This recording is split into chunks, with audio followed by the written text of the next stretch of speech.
Ladies and gentlemen, esteemed coaches, educators, and most importantly, the young dreamers and their guiding guardians, we gather today to explore a profound proposition: that the deliberate early cultivation of a child's potential through two seemingly distinct, yet spiritually congruent disciplines, the explosive artistry of tennis and the disciplined philosophy of martial arts, reps not merely an extracurricular option, but a foundational imperative. This is not a speech about creating champions, though champions may emerge. This is a clarion call about forging human beings. It is about the conscious construction of character, the wiring of resilience, and the laying of a cornerstone for a life of purpose, balance, and profound self-knowledge. To invest a child's early years in the crucible of the court and the dojo is to give them a living language for life itself. Let us first dispel a narrow myth. We are not merely discussing physical activity. We are speaking of parallel universities of the self. Tennis and martial arts are microcosms.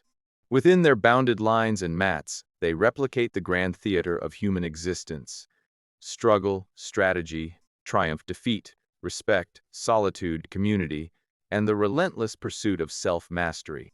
To begin this education early is to gift a child a cognitive and emotional toolkit before the storms of adolescence and the complexities of adulthood demand its use. Consider first the arena of tennis, a glittering diamond of individual combat. To start young is to develop a symbiotic conversation with failure, a relationship most adults still fear. In tennis, failure is not an event. It is a data point. A missed forehand is not a condemnation. It is feedback on grip, footwork, timing, and tension. The child who serves a double fault at match point learns, in its rawest form, that catastrophe is survivable, that the next point always awaits, and that their worth is not erased by an error. This is emotional inoculation. They learn the physics of cause and effect with visceral immediacy. Disciplined practice yields control.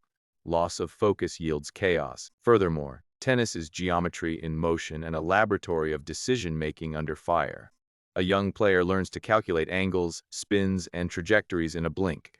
They must construct points like a chess player, anticipating not just the next move, but 2 or 3 moves ahead. This sharpens cognitive agility, spatial intelligence, and strategic foresight skills directly transferable to the classroom and the boardroom. They learn the weight of solitary accountability. There is no teammate to blame, no referee to obscurely fault. The court is a merciless mirror. This early lesson in personal responsibility is priceless. They own their victories and, more importantly, they learn to own their defeats, dissecting them not with shame, but with the analytical eye of a scientist studying a fascinating problem. Now, let us step from the sun-drenched baseline into the hushed solemnity of the dojo, the kwun, the dojang. Martial arts are not, at their essence, about fighting. They are about ceasing to fight with our own limitations, our fears, and our undisciplined impulses. To begin martial arts in childhood is to embark on a structured pilgrimage of character. The first and most profound lesson is respect bowed into the very bones. Respect for the master, the teacher, the sensei or sifu who embodies knowledge. Respect for seniors who illuminate the path. Respect for peers who share the struggle. And ultimately respect for oneself, for the vessel being honed. This ritualized respect forms a bedrock of humility and social cohesion, often absent in our modern discourse. Martial arts teach the poetry of disciplined power. A child learns that strength untethered by control is dangerous and worthless. They learn to channel explosive force through the precise funnel of technique, a kick landing with exacting accuracy, a punch halting a millimeter from its target. This is a metaphor for managing one's own energies, passions, anger, ambition. They learn that true power is always under command. Perhaps the greatest martial arts gift is the cultivation of a resilient mind. Through repetitive kata, through holding stances until muscles scream, through controlled sparring, a child confronts discomfort and learns to breathe within it. They learn that the mind can command the body to go further than it believes possible. They learn Zanshin awareness, a relaxed alertness to their environment. They develop a calm center, a stillness within motion, that becomes a lifelong sanctuary from anxiety and stress. In a world of digital distraction, this ability to focus the monkey mind is a superpower. Now, imagine the synergistic alchemy when these two disciplines are practiced in tandem, their lessons cross-pollinating in the fertile soil of a young mind. This is where we create not just athletes, but adaptive, formidable human beings. The tennis court provides the arena for the martial artist's discipline. The martial arts dojo provides the inner fortitude for the tennis player's solitary battles. The footwork of tennis light, agile, explosive enriches the mobility of a martial artist. The spatial awareness and timing of intercepting a volley are cousins to evading a strike and countering. The strategic point building of tennis mirrors the tactical setup of a martial arts exchange. But the deeper synthesis is in character. The respect forged in the dojo manifests on the tennis court as sportsmanship, shaking hands firmly, calling lines honestly, respecting the opponent. The resilience built in holding a horse stance allows a child to push through a third-set tiebreak. The individual accountability of tennis is tempered by the communal ethics of the dojo. The explosive external expression of tennis finds its counterbalance in the internal, meditative core of martial arts. The child becomes both the sword and the scabbard. This early training is a neurological and psychological investment. During critical developmental windows, we are laying down neural pathways of perseverance, myelinating the fibers of focus, and building muscular memories of excellence. We are scripting a child's internal narrative. Their inner voice becomes not one of, "I can't," but of, "I haven't mastered it yet." They understand that mastery is a mountain built grain by grain, stroke by stroke, kata by kata. We live in an age of instant gratification, of digital avatars achieving virtual feats with a button press. Tennis and martial arts stand as powerful antidotes.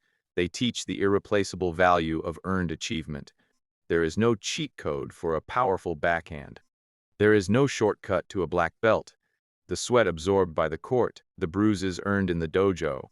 These are the tangible receipts of effort, the only currency these disciplines accept. Therefore, to parents, educators, and policymakers, I say, view these not as hobbies, but as humanities.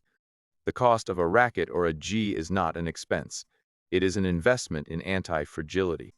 The hours spent in practice are not subtracted from academic time. They are multipliers of cognitive and emotional capital. The child who has faced a fearsome server or a sparring partner learns not to freeze before a difficult exam or a daunting life challenge. They have been there before. They know the taste of adrenaline and have learned to make it their ally. In conclusion, to practice tennis and martial arts from an early age is to give a child a profound gift, a living, breathing metaphor for life. The court and the dojo are their first classrooms of reality. They will learn that effort compounds, that respect is the foundation of strength, that failure is a teacher, and that the greatest opponent they will ever face, and the greatest ally they will ever have resides within their own mind and spirit. They will carry the posture of readiness, the focus of a competitor, and the calm of a warrior. They will know how to stand alone with courage and how to bow with humility. They will understand that discipline is freedom, and that true victory is not over others, but over the limitations of their former self. Let us then commit to swinging these rackets and throwing these punches, these kicks, not just to win games or earn belts, but to build a generation that is unshakable in adversity, graceful in victory, respectful in all dealings, and profoundly, unshakably aware of their own limitless potential. The journey of 1,000 miles begins, as the proverb says, with a single step. Let that step be a forehand or a perfect front stance taken in the hopeful, resilient dawn of childhood.